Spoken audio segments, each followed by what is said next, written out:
नमस्कार विद्यार्थी मित्रांनो. मी Mahendra Kangaonkar, Kangaonkar coaching counselling centre Hinganghat या युट्यूब चॅनलमध्ये तुमचं स्वागत करतो. आजचा हा जो सेशन मी डिझाईन केला आहे तो तुमच्या कन्फ्युजन जे तुमचे होऊन राहिले त्याबद्दल, आणि दुसरा जे तुम्ही त्रासून गेले की सर आमचा रिझल्ट सगळे लागले आहेत, आता आमची नेमकी आमची ऍडमिशन प्रोसेस कधी स्टार्ट होणार आणि केव्हा स्टार्ट होणार. तर अशाच एका इम्पॉर्टंट ऍडमिशन प्रोसेस बद्दल आजचा हा व्हिडिओ आपण तयार केलेला आहे.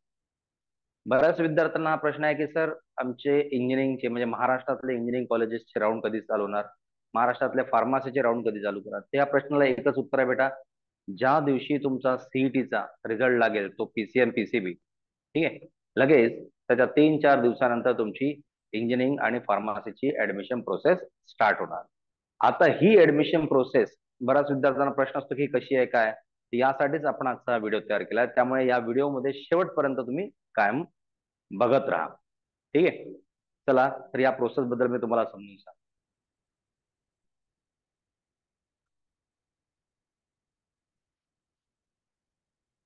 Centralise admission process of engineering and pharmacy याबद्दल आपण आज बघणार आहोत. तर सगळ्यांनी व्यवस्थित लक्ष द्या. या प्रोसेस मधला सगळ्यात पहिला टप्पा म्हणजे तुम्हाला जी ऍडमिशन करायची आहे त्या कॅप प्रोसेसमध्ये तुम्हाला करावं लागतं रजिस्ट्रेशन. ठीक आहे, स्क्रीनवर तुम्ही बघतच आहेत, online registration and document verification. ठीक आहे, आता हे online registration and document verification म्हणजे नेमकं काय. ज्या दिवशी सीईटीचा रिझल्ट लागेल, अवघ्या सीईटीचा रिझल्ट लागता अवघ्या 4-5 दिवसात तुमची सेंट्रलाइज ऍडमिशन प्रोसेस, ज्याला कॅप प्रोसेस म्हणतात, ते इंजिनिअरिंगची असो किंवा फार्मसीची, हे सुरू होऊन जाणार. या सेंट्रलाइज ऍडमिशन प्रोसेसमध्ये आपल्याला ऑनलाईन अप्लिकेशन करायचे असते. या अप्लिकेशन मध्ये आपण आपले नाव, पूर्ण नाव, कॅटेगरी, तुमचं बर्थ प्लेस काय, डेट ऑफ बर्थ काय, त्याच्यानंतर तुम्हाला 12वीला किती मार्क, 10वीला किती मार्क, हे सगळी माहिती टाकतो. आणि या बेसिसवर मग तिथे एक डॉक्युमेंटची लिस्ट तयार होते. ते सगळे डॉक्युमेंट तुम्हाला ऑनलाईन अपलोड करायचे असतात. म्हणूनच मी माझ्या काउन्सिलिंगच्या विद्यार्थ्यांना सांगतो की ऍडव्हान्स मध्ये येऊन तुम्ही डॉक्युमेंट स्कॅन करून ठेवा, म्हणजे तेवढाच तुमचा वेळ वाचेल. आणि एखादी डॉक्युमेंट कमी असेल तर तुम्हाला आताच माहिती पडून जाईल, म्हणजे ऐन वेळेस तुम्हाला इकडे तिकडे भटकायची गरज नाही. तर डॉक्युमेंट व्हेरिफिकेशन किंवा डॉक्युमेंट अपलोड करताना हे सगळे डॉक्युमेंटची लिस्ट तुम्ही स्क्रीनवर बघत आहे. जसं domicile certificate, income certificate. Income certificate हे 31 मार्च 2025 पर्यंत व्हॅलिड असणं गरजेचं आहे. तुमची 12वीची मार्कशीट, 10वीची मार्कशीट, 12वीची लिव्हिंग, सीईटीचा जो रिझल्ट लागेल त्याचा रिझल्ट, जेडब्ल्यू जर तुम्ही दिली असेल तर जेडब्ल्यूचा रिझल्ट, नीट परीक्षा दिली असेल तर नीटचा रिझल्ट, हे सगळं एवढे डॉक्युमेंट लागणार ओपन कॅटेगरीसाठी. पण जर तुम्ही रिझर्व्ह कॅटेगरीमध्ये असणार म्हणजे SC ST, OBC, EWS, SBC, NT, तर खाली अजून डॉक्युमेंट तुम्हाला लागेल, जसं की caste certificate, caste validity certificate, non criminal certificate. हे जे आहे नॉन क्रिमिनल हे एससी आणि एसटी कॅटेगरीला नाही लागत. नॉन क्रिमिनल हे 31 मार्च 2025 पर्यंत व्हॅलिड असायला हवं. जर एखादी ओपन कॅटेगरीचा विद्यार्थी असेल आणि तो ईडब्ल्यूएस मध्ये तर ईडब्ल्यूएस सर्टिफिकेट ते पण चालू वर्षाचं असावं. एखादी विद्यार्थी हँडिकॅप असेल तर हँडिकॅप सर्टिफिकेट. हे सगळे डॉक्युमेंट मग आपल्याला त्या ऑनलाईन अप्लिकेशन मध्ये अपलोड करायचे असतात. तर ही जी प्रोसेस आहे ऑनलाईन रजिस्ट्रेशन आणि डॉक्युमेंट व्हेरिफिकेशन, ही 10 दिवसाची असते. व्हेरिफिकेशन दोन प्रकारचं असतं. एक असतं फिजिकल व्हेरिफिकेशन, म्हणजे ऑनलाईन फॉर्म भरल्यानंतर एक फॅसिलेशन सेंटर दिलेले असतात, वर्धा, नागपूर, जिथे कुठे तुम्ही असाल त्या डिस्ट्रिक्ट प्लेसवर, तिथे जाऊन तुम्हाला तुमचे डॉक्युमेंट व्हेरीफाय करून आणावं लागतात. किंवा दुसराही एक पर्याय जे असतं ई व्हेरिफिकेशन, म्हणजे तुम्हाला कुठेही जायची गरज नाही. तुम्ही जर ई व्हेरिफिकेशन चूज केलं, निवडलं, तर तुमचे डॉक्युमेंट ऑनलाईनच व्हेरीफाय केले जातात. मग डॉक्युमेंट व्हेरीफाय केल्यानंतर नेक्स्ट प्रोसेस कोणती.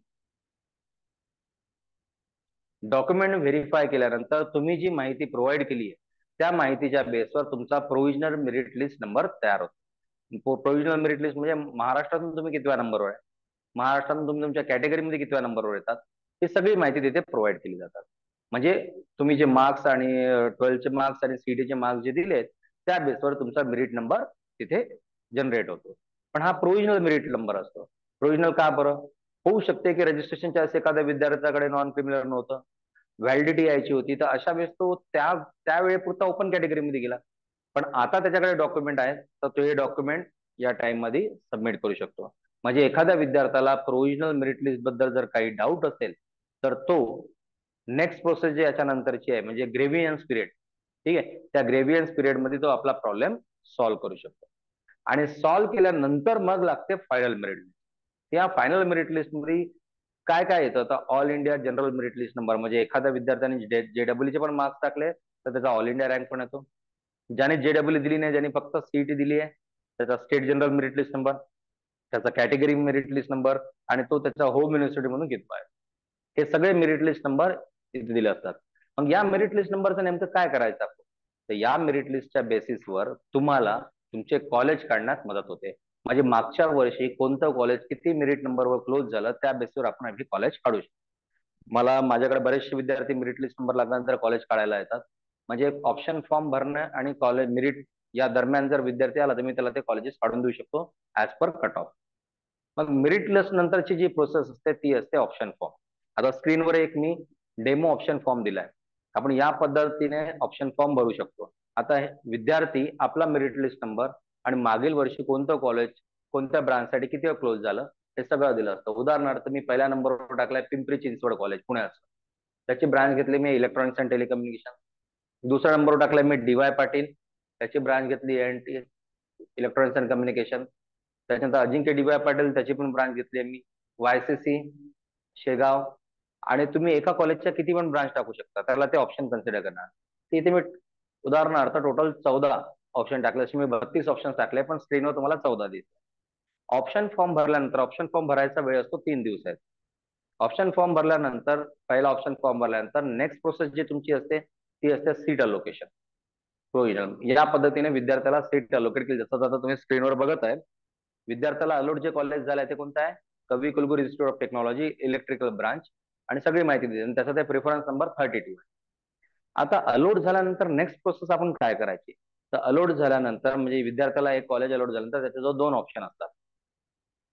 जर पहिला नंबरचा ऑप्शन बघा ऑटो फ्रीज, विद्यार्थ्याला जे कॉलेज मिळालं ते त्याच्या ऑप्शन लिस्ट मधलं जर पहिल्याच नंबरचा असेल तर त्याला तिथे ऍडमिशन घ्यावीच लागते. तो नंतर कोणत्याही राऊंड मध्ये जाऊ शकत नाही, कारण की त्याला पहिल्या पसंतीचं कॉलेज त्याचं मिळालं नाही.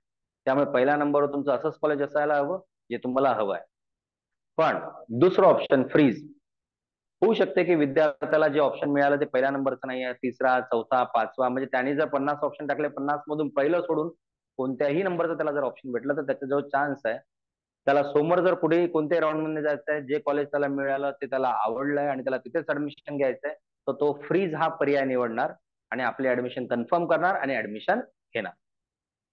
किंवा यामध्ये तुला दुसरा पर्याय पण आहे, जर विद्यार्थ्याला पहिल्या ऑप्शन व्यतिरिक्त दुसरं कोणतं ऑप्शन मिळालंय, तिसरं चौथं पाचवं 10वं कोणतं पण, त्याला त्या कॉलेजमध्ये ऍडमिशन तर घ्यायची आहे, पण सेकंड राऊंड मध्ये अजून त्याच्यापेक्षा बेटर कॉलेज पाहिजे, तर तो बेटरमेंट हा पर्याय निवडू शकतो.